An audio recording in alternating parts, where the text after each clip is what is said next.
All right, we are here Hey, y'all. and ready to go. Let me close my shit out. Close the vamping music. Hold on. Oh, that's a terrible noise. That was not fun. Don't Yeah. do that again. Let me put that cord up. Everybody, Dobby got a haircut. Isn't he sweet? He's very cute. Ain't he the cutest with his haircut? He doesn't look like a little hobo dog anymore. He looks like a monster. He's so Thanks, sweet. paint time. If y'all didn't know, Ole Miss is, well, this year, they're the land sharks. They were the land So- sharks last year, too. Yeah. So we have sharks with grass around them. How else am I supposed to paint a freaking land shark? Leah put flowers in her grass. I didn't get any flowers. That light is awfully bright. It is shining off my forehead. We are also too close to it, so Oh, well. that's more of an ambient lighting situation. What are you going to do, you know? Yeah, what are you gonna do? What are you going to do? What are you gonna do? Okay. Let me see. All right, we got one viewer. Looks like Marissa's here. Hey, so girl. That's exciting. I mean, we do things at inopportune times, it seems. It's true. People are probably having dinner. Yeah. But Well, we that's- eat like old people and eat early. Well, that's so. the problem is we have dinner too, and then we're like, all right, we're done. Everybody come on. Plus, a lot of our listeners are in other time zones as well, so. Yeah. In fact, I just had an idea. Or as my boss calls it, an ideal. Why does that bother you so much? Because You've complained about that so many times. because I thought that it was just a southern drawl, that it was just her way of saying idea. But turns out, in the emails that she says, does anyone have any ideals, she spells it with an L. Oh, no. And she thinks those words are the same. Bless it. Yeah. It's quite the ordeal. No L. Did you get it? I get it. All right. I'm going to see if I can bring up the live stream on this so that I can keep up with comments and shit. Let's see. What? Oh, no. I think I rubbed off some grass. It'll be fine. God damn. This computer is awfully slow and it's having an issue. Get him. That little fucker. Trying to see if anybody else will show up. Yeah, we've got 3 viewers now. Oh, hey, y'all. Marissa said she's getting a snack, so let's wait. Welcome, friends. Look at my pretty dog. We had him groomed. Neutered. Oh, yeah. Well, we had him neutered too, but that was several Mm-hmm. years ago. Samus, you want to get in? Come here, babe. Bless his heart. Come on, hop up. Samus. Pretty girl. Samus, up. Nope. Okay. It's going to be a no from her. She's such a cunt. She's not. She's my sweet baby, but she's anxious. She doesn't like to be in front of the camera. All right, 4 viewers. Nice. Nice. Hey. Dobby, you want to perform? Dobby, speak. He's not going to do it right now. He is not going to do it right now. No, he's not. Dobby, speak. Speak. He's not going to do it. Speak. Speak. Uh-oh. Uh-oh, he's angry. Speak. All right. Speak. Say it. Speak. Speak. Samus is doing it. Samus See? is just fed up. She wants whatever treats you're offering. All right, well, I'm ready whenever you are. Okay, let me see. Dobby's new hair looks great. Yay. Marissa said that. Jamie said that doggo, though. Yeah, he's a little fuckface. He's a sweetheart. He is a little fuckface. And they left his tail kind of fluffy, and he's super cute. He's an asshole. I'm getting so much sweat, like right on my face paint line, and I'm very upset about it. I'm sorry. You are glistening. Yeah. Okay, are we ready to get started? Yeah. Okay. All right, I'm going to start the recording, and then you can hit up the intro. You ready? Yes, sir. All right. 3, 2, 1.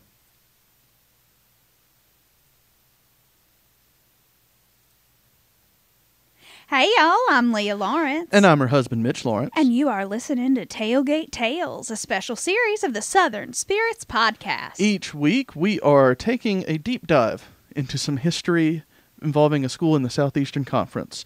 Which one is that going to be this week, Leah? We're We're going to the University of Mississippi, better known as Ole Miss. All right, the Ole Miss Rebels, which you would never know because we have sharks on our faces. Because they're the land fucking sharks now. No, not land fucking sharks, just land sharks. You're right. That could be a problem if they were land fucking sharks. All right. Well, Ole Miss is playing. Their mascot, Land Shark Tony, is super creepy, and I wouldn't put it past him. Land Shark Tony. Land Shark Tony. Okay, we're not fucking doing that. That's upsetting. Okay, let's get started. I told you it was Rebel Shark. Yeah, you're right. Rebel Shark. We can do that one. We can do that one. That's fine. The alcohol is the same as last week. It's the Sweetwater Going Coastal IPA. Talked about it a couple weeks. It's fine. Look at those fingernails. Look at that gradient. Oh, girl. Leah has a good job. Fantastic fingernails on the thing here. I've got some gunmetal hollow polish on right now that I'm pretty fond of, but anyway. I'm so lost as to what you could possibly be talking about. It's holographic glitter that is gunmetal gray. Yeah. Well, that's what we're drinking for the third week in a row. The only reason that I'm doing this 3 weeks in a row is because I haven't drank them all because I don't like them as much as the G13 IPA. Drank those real fast, so they're gone. And the tradition we're going to talk about for Ole Miss is the Grove. This just sounds like exactly what I want to happen. I've never been. I would love to go, but the problem is you have to dress up. And we'll get there. That just looks like too many people for me. Yeah, it is. I couldn't deal. I would need like a Xanax and like some Zen meditation before I went in. I couldn't handle that shit. Well, the information we're going to talk about real quick comes from the Odyssey Online, which I believe is the school newspaper. I'm not sure, but that's where I got it from. The title of the article is 5 Things That Make Ole Miss Game Days the Greatest in All of College Football. And again, this is about the Grove. So here we go. I think this is the entire entry. I can't remember, but I have it all quoted, and it's 2 paragraphs. So y'all can take like a 10-minute break or something if you want to.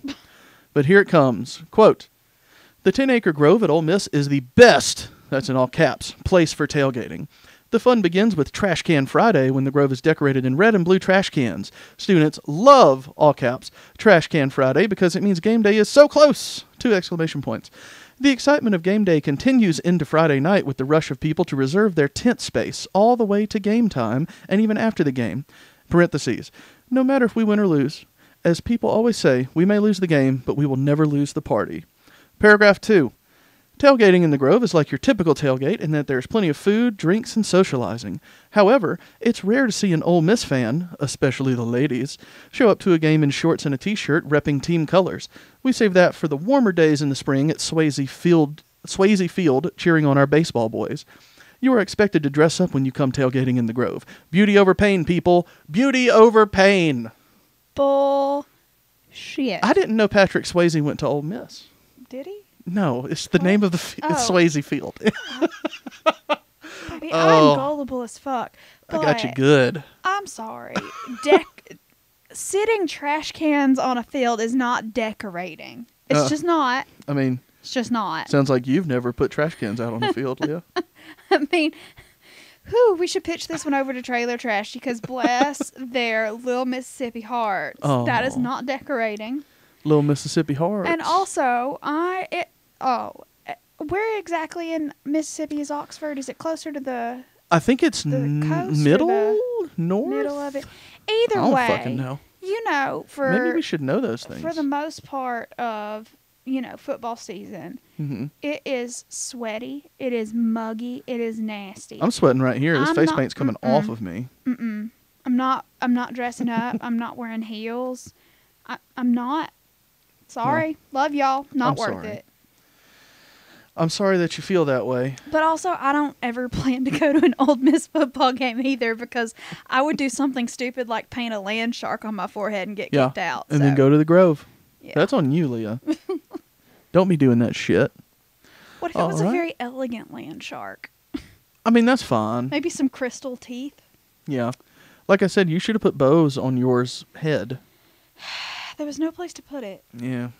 Also, did you notice that I gave your shark eyebrows? They're angry eyebrows. I didn't see that. Can I? I can't. I tried to zoom in on the live stream. That's not going to work.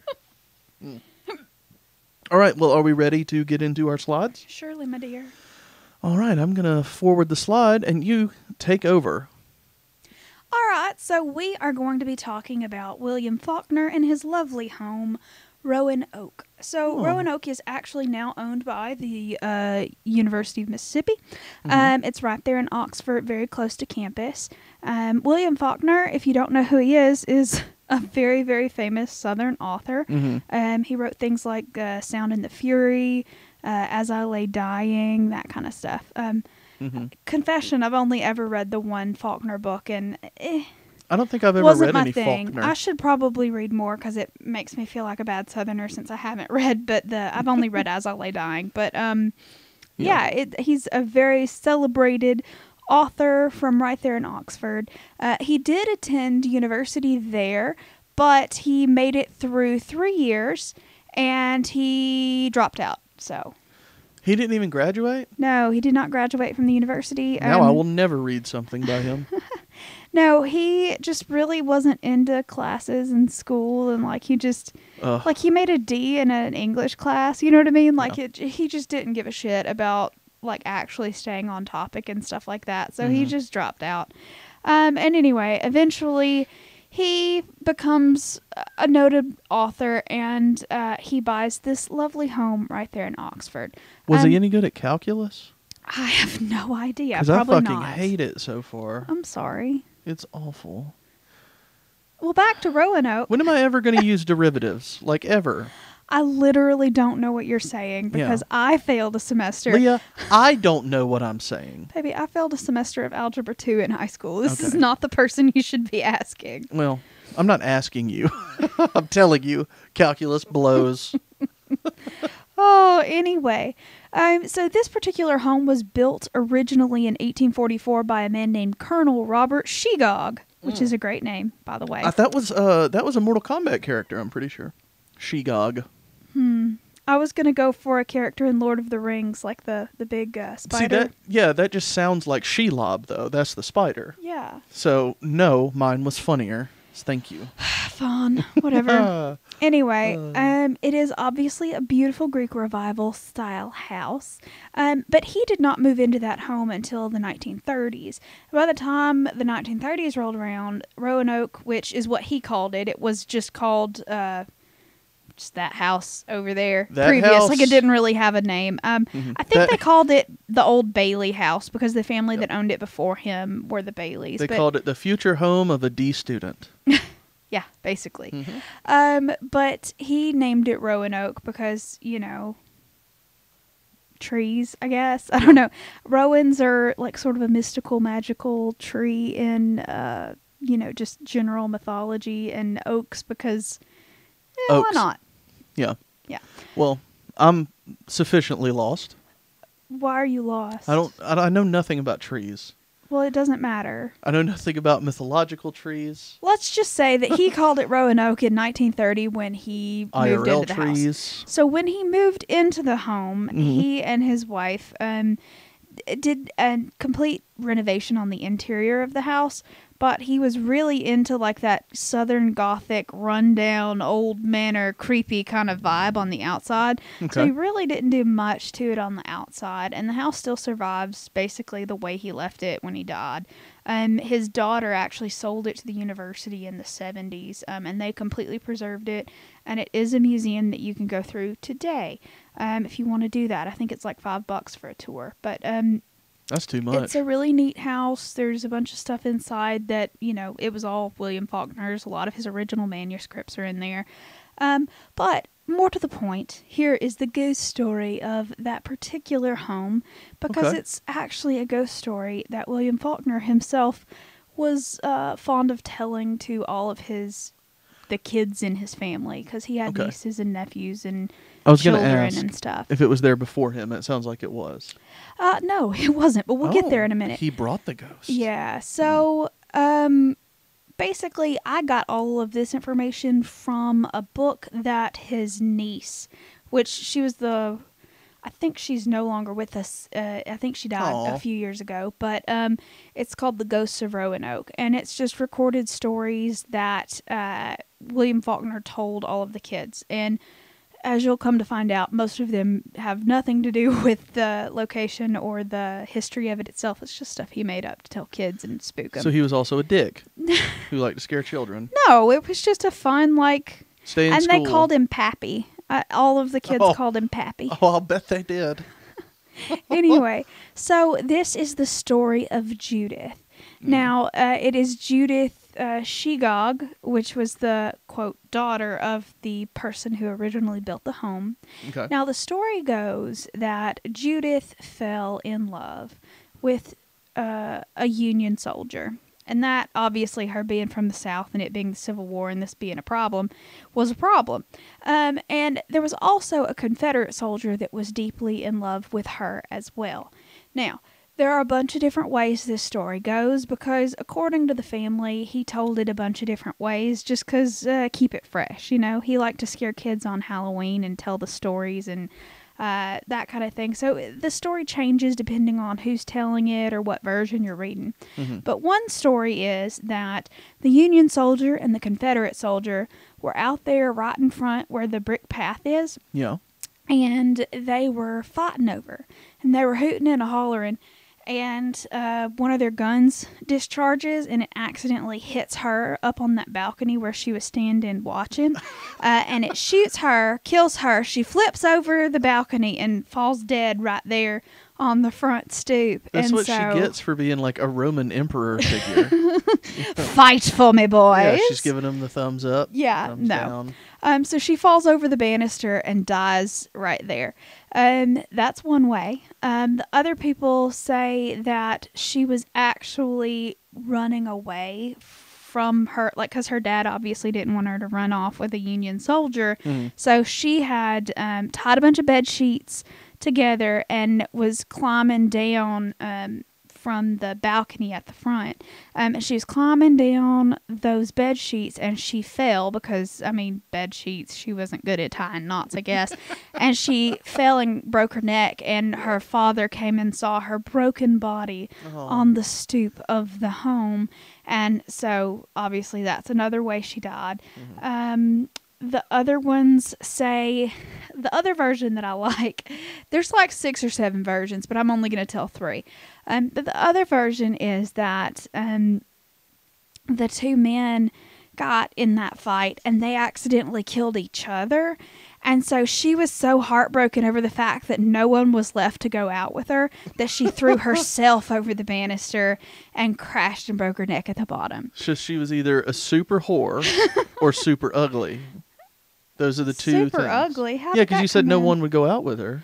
No, just because the 2 dudes that she was courting had died, so there wasn't nobody left to go courting with. I didn't hear that part because Marissa... You're not paying attention. Well, she was talking about how Dobby jumped down. Oh, yeah, he's a sweetie. No, he's an asshole. There he comes. Yeah, he's coming back. But yeah, anyway, so that's sort of what happened to her. So, any rate, however she died and whoever she was fucking, or not, depending... her daddy finds her at the base of, you know, like right there on that front porch. Mm-hmm. And he takes her body and he's heartbroken and he goes to the garden and he digs a grave under the magnolia tree. And he buries her there. Is a magnolia tree a type of rowan oak? No, a rowan is a tree. A tree, and an oak is a tree. Oak is a tree, and a magnolia is a tree. So how many fucking kind of trees do they have at this place? A shit ton. Fuck this. Anyway. So dumb with the story. So she's buried there in the garden beneath this magnolia tree, right? Mm-hmm. Well, according to that book that I read and a couple of articles, there was one on Southern Living, one at, like, Roanoke.com actually does go to the museum site for that house if you're interested in looking at more pictures and tour schedules or whatever, but that's where most of this information comes from. But in that article, it said that he was, like I said before, he really liked the sort of dilapidated look of the outside of the house. It looked old, it looked gothic, it looked sort of, you know, just creepy and rich, you know what I mean? And he was really into that. And this whole property that they bought had, you know, pre-Civil War, they had beautiful gardens. And there was one particular maze garden that had once been this beautiful hedge maze kind of situation, but it, like, some trees had grown up around it. It sort of blocked out the light of the hedges. And the raised beds are still there. You can go and see them. The maze portion of it itself is still there, but none of the trees are growing. The bushes aren't there to make it a maze. Yeah. But his wife really wanted to, like, really redo that garden, fix it up, make it beautiful like it used to be, like Victorian kind of, like, beautiful hedge maze, right? And William Faulkner was like, I don't want that. I want it to stay old and creepy and dilapidated. This is my aesthetic. Don't test me, woman. And so she tried to get the kids involved, like fixing up the garden. And so it's kind of thought that he made up this story and he placed Judith's body under the tree in that garden so he could freak the kids out to keep them from helping her fix the garden up. And eventually she was just like, fuck it. Let him have his creepy old garden. Yeah.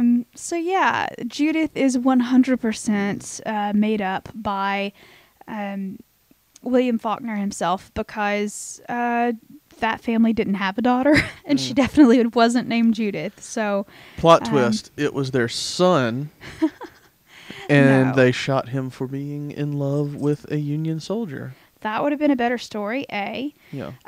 But B, no, I don't know that they had any children. But so that was the story of that. But then also Roanoke itself is also said to actually be haunted by the spirit of William Faulkner, obviously.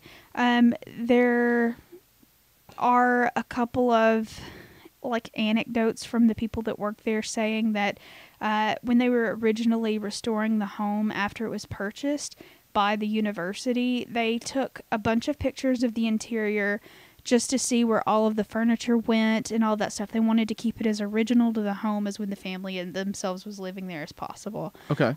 So while they were moving stuff out, they had taken all of these pictures, and there were a few pictures that they found that had, like, basically a silhouette mist of a man shape in the library where he always wrote his books and stuff like that. Creepy. Are you okay over there? I'm having hiccups. I'm sorry. But yeah, he's known to sort of just, I believe pipe tobacco is the smell that people associate with him. So like people can be walking through the house and sort of get that tobacco-y scent, and they think that that's him just sort of hanging out, saying hey to the people that came to visit. And well, that's fun. Yeah.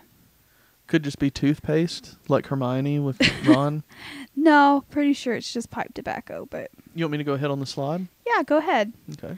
That is William Faulkner, and then that's his grave. Him and his wife are both buried there. Her name was Estelle. Oh, really? Estelle Faulkner, yeah. There are some names that you just miss. Yeah, Estelle's a great name. Yeah. I liked that one. Maybe when we have a daughter, we'll name her Estelle. I'm in. Or next dog, maybe. I'm also in for that.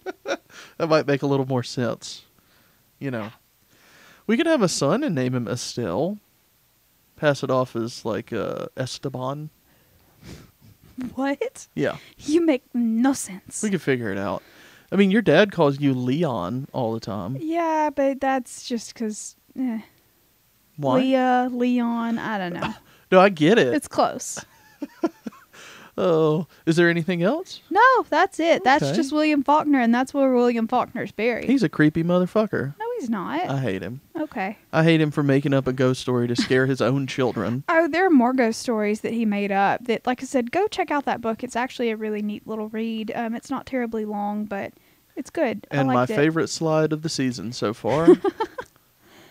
Landshark Tony, y'all. Super creepy. I love Landshark Tony. I think it is a great, great mascot. I don't like mascot suits anyway, but most of the time I can breathe through it. Yeah, that's so weird that you don't like mascot suits. I can even when we go to conventions and there are like full body furry suits there, like I try to take a beeline away from it as quickly as possible. Like I can appreciate the craftsmanship. I can appreciate how hot those things are to wear, but I don't like being around them. But most of the time, I can deal with it. But if that motherfucker came up to me, I couldn't. I would run, and I don't run for anything, so. Well, Marissa agrees with you. She said, "No, Leah's right. He's super creepy. He's super creepy, and he's a shark with arms and legs. I love it. I don't care. I love it. Hate it. Absolutely love it. All right. Well, this was another successful Tailgate Tales, y'all. Woo! I had a great time. Ole Miss, good luck against Alabama Saturday. You're probably going to lose, but you know. Fins up and all that. Do they do that? Mm-hmm. Do they do the fit? They do, because we talked about it last year, didn't we? I remember. Yeah. I actually pay attention when you tell me things, Well, you remembered Mitchell. the funny shark thing, I think is what's happening. You have a memory of the fins up bullshit. Well, because it was that guy, the guy that died, that was the 47, and that's why the land shark has the 47 jersey, right? Something like that, yeah. I don't remember, honestly.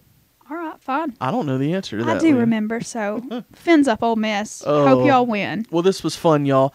We do want to let you know that we are going to be out of town next weekend, starting on Thursday. So we're going to be doing this stuff a little bit quicker next week, a little bit earlier in the week.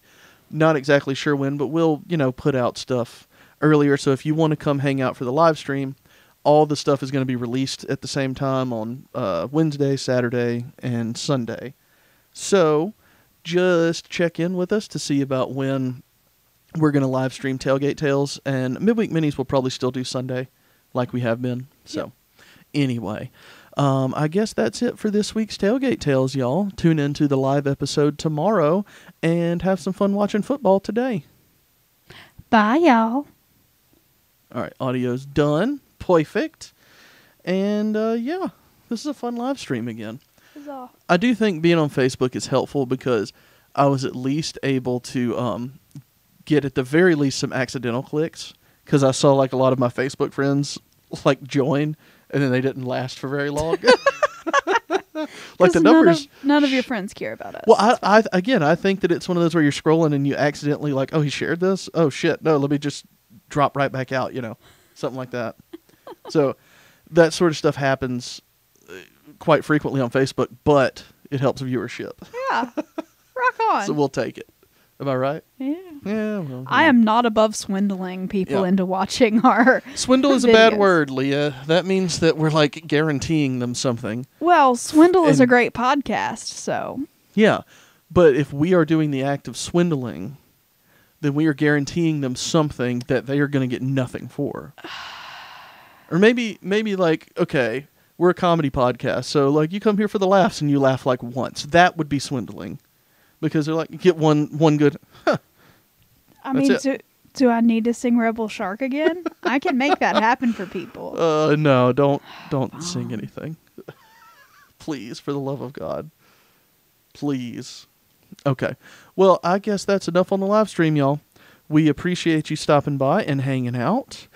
And we'll see you next time. Again, we'll let you know when we're going to do this again, because it definitely won't be Wednesday, because we're going out of town the next day, and that gives us no time to do anything. So it'll be Monday, maybe Tuesday at the latest, when we do Tailgate Tales next week. So who are we doing next week? I don't know. I don't know if we have anything ready yet.